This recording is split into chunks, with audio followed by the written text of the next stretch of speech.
नमस्तुभ्यं श्री शिवाय नमस्तुभ्यं श्री शिवाय नमस्तुभ्यं श्री शिवाय नमस्तुभ्यं श्री शिवाय नमस्तुभ्यं श्री शिवाय नमस्तुभ्यं मुखं व्याहरते यदा तन्मुखं पावनं तीर्थं सर्व पाप विनाशनम। जो भी श्री शिवाय नमस्तुभ्यं जिसके मुख से उच्चारण होता है उसके सभी पापों का विनाश तत्काल हो जाता है, वो पावन तीर्थ बन जाता है। जो भी मनुष्य प्रसन्नता पूर्वक श्री शिवाय मंत्र का जप करता है उसका मुख दर्शन करने से तीर्थ सेवन का दर्शन प्राप्त होता है।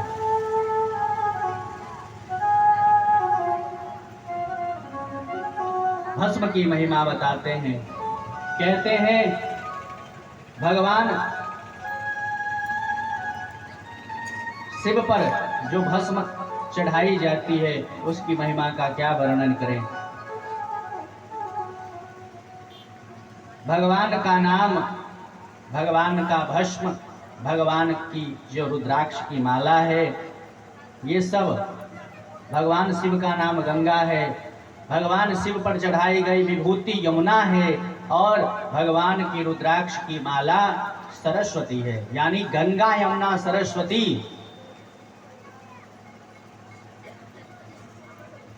त्रिवेणी प्रकट हो रहे हैं भगवान के यहाँ।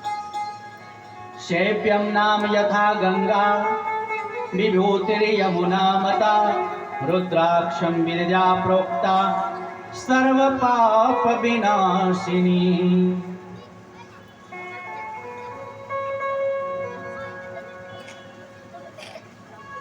बोलिए शंकर भगवान की जय। कहते हैं श्री सूत जी महाराज, जो भी श्रद्धा पूर्वक शरीर में भस्म लगाते हैं, त्रिपुंड धारण करते हैं, 100 करोड़ कल्पों में भी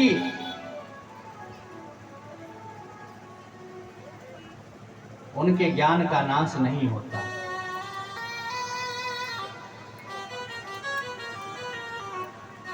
बिना भस्म लगाए, बिना भस्म धारण किए पंचाक्षरी खडाक्षरी मंत्र का जप नहीं करना चाहिए। ओम नमः शिवाय, नमः शिवाय, इन मंत्रों का जप नहीं करना चाहिए। पंचाक्षरी का, खडाक्षरी का बिना भस्म लगाए, बिना रुद्राक्ष की माला धारण किए इनका जाप नहीं करना चाहिए।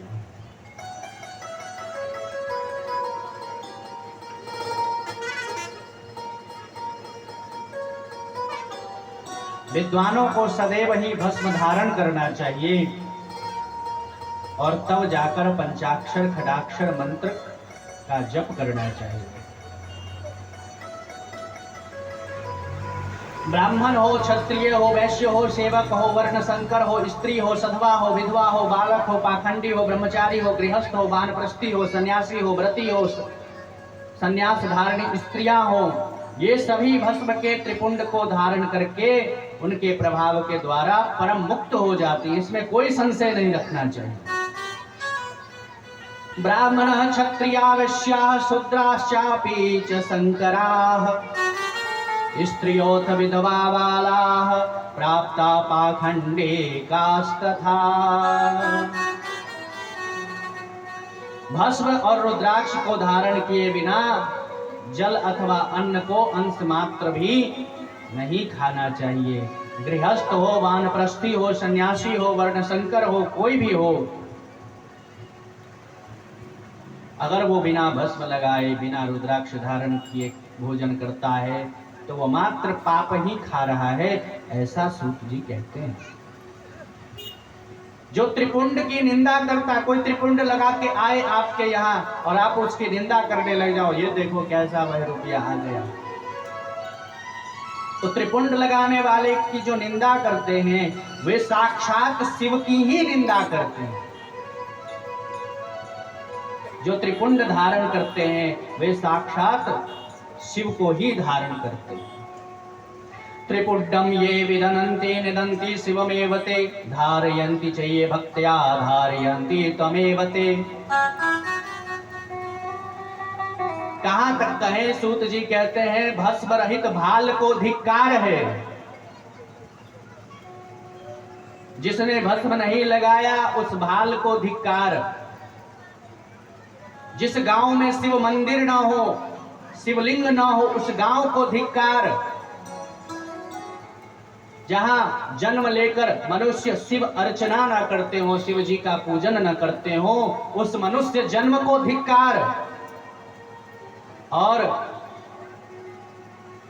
मनुष्य जन्म लेकर भी जो शिव ज्ञान से रहित हो, उस विद्या को धिक्कार।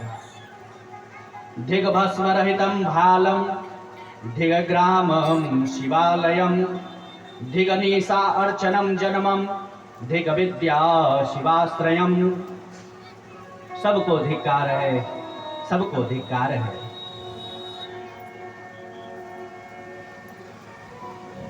भगवान शिव की तथा त्रिपुंड धारण करने वाले उनके भक्तों की जो निंदा करते हैं, उन्हें रात में देखने पर चंद्रमा के दर्शन से और दिन में देखने पर सूर्य के दर्शन से शुद्धि प्राप्त होती है। मात्र निंदा कर लेते हैं उसी से। मात्र इतना ही नहीं, स्वप्न में भी उन्हें देखने से पाप लग जाता है। जो शिव की निंदा करते हैं, त्रिपुंड धारण करने वाले की निंदा करते हैं।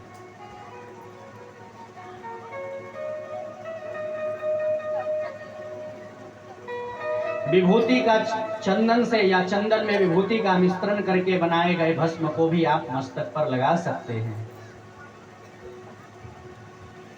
कुछ भी हो, मस्तक पर विभूति तो थोड़ा बहुत धारण करना ही चाहिए।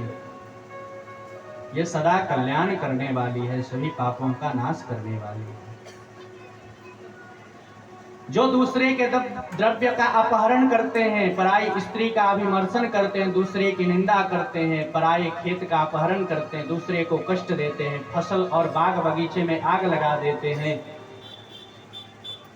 नीच से नीच कर्म करते हैं, सोना भैंस तिल कंबल वस्त्र अन्न धान जल आदि का परिग्रह करके दास मछुआरा वेश्या मातंगी चांडाली शूद्र नटी राजस्वला कन्या विधवा मैथुन मांस चर्म रस नमक का विक्रय चुगली और अस्पष्ट बात असत्य गवाही आदि जो देते हैं, इस प्रकार के जितने भी असंख्य विभिन्न प्रकार के पाप होते हैं, त्रिपुंड धारण करने के प्रभाव से तत्काल ही नष्ट हो जाते हैं।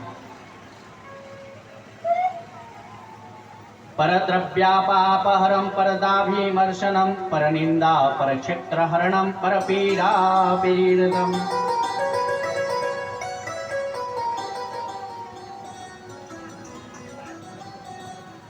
जहां भी शिव की निंदा होती हो, शिव भक्तों की निंदा होती हो, अगर सामर्थ्य है तो जिह्वा खींच लो, नहीं है तो कान में हाथ डालो, निकल जाओ, सुनो मत। इस सब का कभी भी, इन चीजों का कभी भी निंदा नहीं करना चाहिए। अब कहते हैं त्रिपुंड कैसे धारण करना चाहिए, किस तरह लगाना चाहिए। तो वानप्रस्थी हो, कन्या हो, दीक्षा से रहित मनुष्य हो, मध्याह्न के पूर्व में ही जल से युक्त त्रिपुंड को धारण कर सकते हैं। मध्याह्न के पश्चात जल रहित भस्म से त्रिपुंड धारण कर सकते हैं।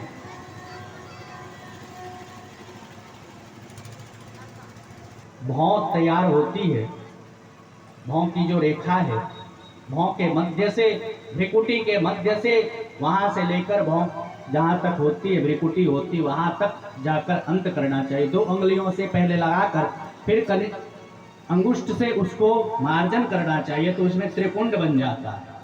फिर बीच में एक बिंदी लगानी चाहिए।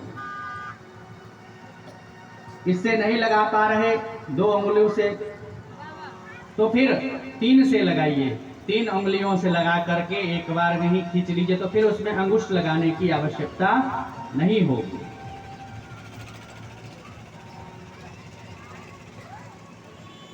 भौं के मध्य भाग से लेकर जहां तक भौं का अंत होता है, उतना बड़ा त्रिपुंड ललाट में धारण करना चाहिए।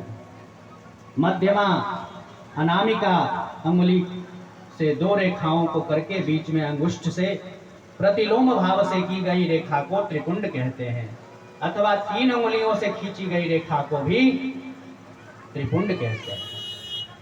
एक होता है त्रिपुंड, एक होता है ऊर्ध्वपुंड, अलग अलग हैं।